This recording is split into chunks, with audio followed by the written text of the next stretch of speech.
తిరువూరులో TDP booth పురాణం రచ్చ, మరి నీతులు చెబుతారు. పులివెందుల్లోనేమో టీడీపీ వాళ్ళు వస్తే రావద్దు మీరు మా దగ్గరికి అని చెప్పి ఊరంతా ఖాళీ తాళాలు వేసుకుని వెళ్ళారట. సంక్షిప్తంగా కామెంట్ చేయండి, క్లోజ్ చేద్దాం.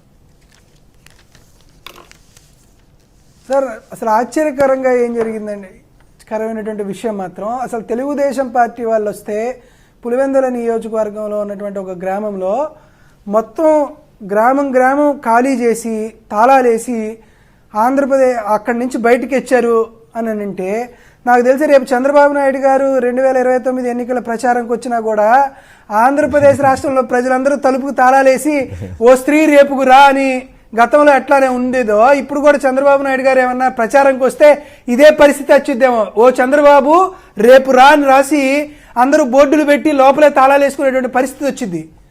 కాబట్టి నిజంగా పులివెందుల నియోజకవర్గంలో ప్రజాస్వామ్యాన్ని కాపాడుకోవడానికి వారు చూపించేటువంటి వ్యతిరేకత నిజంగా ఆంధ్రప్రదేశ్ రాష్ట్రంలో మిగతా వారందరికీ స్ఫూర్తిదాయకం కావాలి. నిజంగా మీరు చేసినటువంటి చర్యల్ని మేము నిజంగా ఆనందంగా ప్రతి ఒక్కరూ ఆహ్వానిస్తున్నాం.